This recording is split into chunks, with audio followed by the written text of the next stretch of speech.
Well, joining me first to discuss this is Israeli government spokesman Mark Regev. Mark Regev, good to see you, and a belated Happy New Year. We haven't spoken this year. A lot has happened since we last spoke.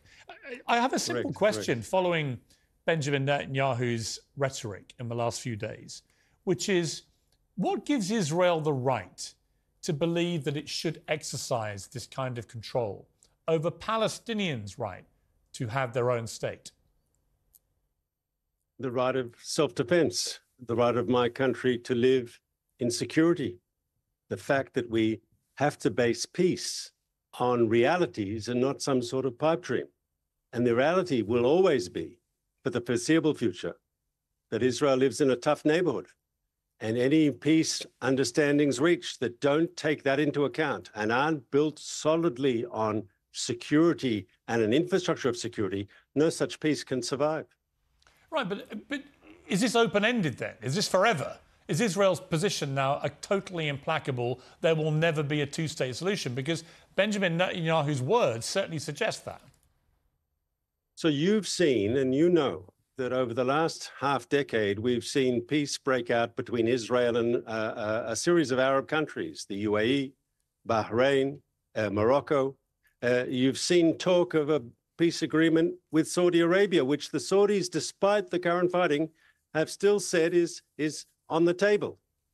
Now, we believe as Israel moves and is accepted more and more by the Arab world, and this is ultimately a very, very positive process, that will also affect Palestinian opinion. And the sort of extremism that Hamas represents will be destroyed in this war, will be discredited, and that'll give room for moderates. And we want to see the Palestinians join the circle of peace, but a peace that is based on reality, not on pipe dreams.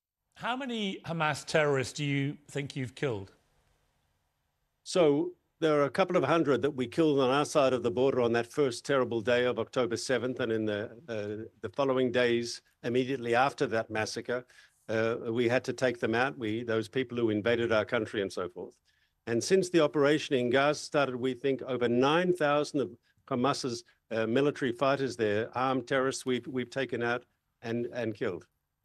Right, so less than a quarter of Hamas's believed force of 36,000 or so, depending on which numbers you believe. But I mean, my point being, the amount of devastation, both in terms of human life that's been taken, including civilian life of women and children, over 10,000 children, it's believed, may now have been killed. If you extrapolate this to the end of Hamas, which is what your mission statement is, to eradicate Hamas, these numbers are going to get to catastrophic levels and leave nothing left in Gaza, are they? I disagree. First of all, the numbers are Hamas numbers and have to be taken with a grain of salt. Hamas would have you believe that, the overwhelming majority of people killed. With respect, so are your numbers. You don't know you've killed 9,000 Hamas terrorists. Can I tell you, when we've made a mistake with numbers, we've corrected ourselves. Yeah, but you don't know you've killed 9,500, do you? You can't. No, that is the intelligence information that we have. We think that's an accurate number. It could be more, it could be less, but people are always asking us for our numbers. If we don't provide them, people say, "What are you hiding?" Well, how many? These are the best numbers I can offer. Okay, but just to push you on that, if you can be that precise about the number of Hamas terrorists, you must also know how many civilians you've killed. So how many civilians do you believe you've killed? No, but it's a little more complicated. If a Hamas fighter is wearing civilian clothes, is he civilian? If he's a 17-year-old man with an AK-47, a 17-year-old boy, I should say, with an AK-47, is he a child or is he a combatant? In other words, Hamas plays with the numbers. They want you to believe that they're all children, they're all women. No, Israel does not target innocent civilians. Israel does not target Gaza's civilian population. We target Hamas. Now, have there been civilians caught up in the crossfire between the Israel Defense Forces and the Hamas terrorists? Of course they have. There hasn't been a war in history without, unfortunately, people being caught up in the crossfire without civilian casualties. But are we making in Israel an effort to avoid that? Of course we are. For us, every civilian death, that's a tragedy. But for Hamas, who deliberately uses Gaza civilians as human shields, it's not a tragedy, it's their strategy. They deliberately embed themselves under schools, under hospitals, in civilian neighborhoods, even under UN facilities. But how does this war end? Only today, you had dozens of family members of the hostages held by Hamas, still well over 100 being held, storming into a finance committee meeting in the Knesset in Jerusalem, shouting, "You won't sit here while they are dying there." So nearly half of those hostages have still not been brought back. You've only killed, by your own figures, you've killed a quarter of Hamas terrorists, so 3/4 are still there. Your mission statement is to eradicate Hamas. The infrastructure of northern Gaza has been pretty much obliterated. Similar thing is now happening in the south. So again, I just ask you, what does victory look like? How do you know when you've won this war? How does the world know? So in the northern part of the Gaza Strip, we've already destroyed Hamas's ability to organize to operate in large-scale military formations. We've destroyed their battalions. We've destroyed their brigades. You still have the odd squad or two that can cause problems, but as an organized military force, Hamas does not exist in the northern Gaza Strip. In the coming weeks, we will achieve the same victory in the center and the south. And then we'll move into a campaign of counterterrorism, of counterinsurgency, because ultimately, Hamas will be defeated as a military machine, and Gaza will be free of Hamas as a ruling power. And I've said this before, we simply cannot live next to this terror enclave. Just as you wouldn't want to live next to some sort of ISIS caliphate on your border, we refuse to live next to this Hamas terror state on ours. Ehud Barak, who ran Israel, says for around 3 months now, Prime Minister Benjamin Netanyahu has prevented discussion of the day after in the inner cabinet. This is unconscionable.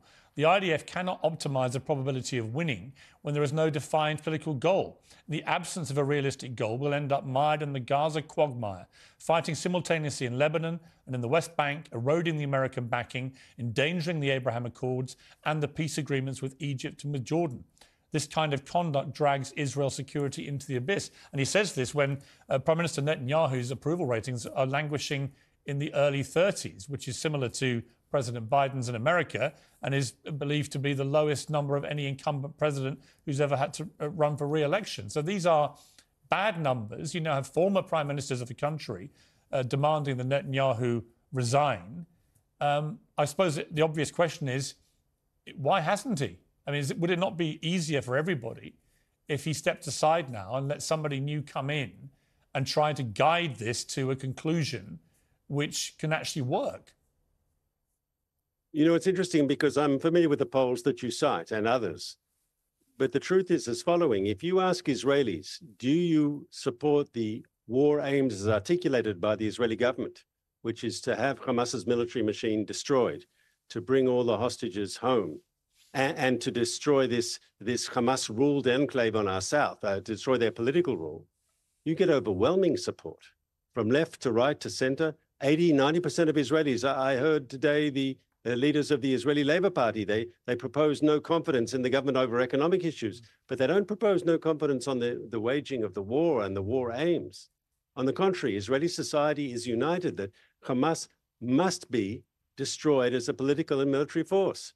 And you can understand why, because when Hamas crossed the border on October 7th and started killing us, they didn't ask us if we supported Netanyahu or we opposed him, if we're left or right, if we're religious or secular, if we supported judicial reform or opposed judicial reform. Hamas just killed everyone they found.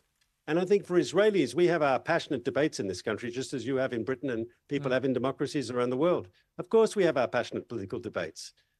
But ultimately, I think October 7th was a moment when Israelis understood, you know, we have enemies, and there are people, young soldiers now fighting in Gaza against Hamas. Some of them are left-wing, some of them are right-wing. There are different political opinions, but we understand as a country we have to get this done. Hamas must be destroyed. It must be removed from power, and we must do everything that we can to get the hostages home. You always get sent out, Mr. Regev, to defend Israel, and you do so every time, and I give you credit for that. Benjamin Netanyahu, despite repeated requests from this programme to do another interview, I interviewed him in March, nothing, hasn't given a single interview to a non-American television network. Is it not time that he answers some tough questions himself?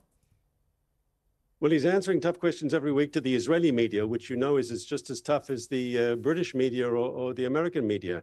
He's been doing these regular press conferences and answering journalist questions. But ultimately, I mean, he's focused today on winning the war. And I see him go in and out of war cabinet meetings. And this is the big picture, because ultimately it's important that people understand what Israel's doing and why we're doing it. No, I understand that. But he has given a number of... The most important thing is to win. Yeah, but he's given The most important thing is to win. He's found time to give interviews to American media. I think he should give one to European media. I would just like to once again, given that you do come on every time that we ask you, and I give you credit again for doing that, if you could just pass on that request, and I think you should. I promise to pass on the request, sir. Thank you.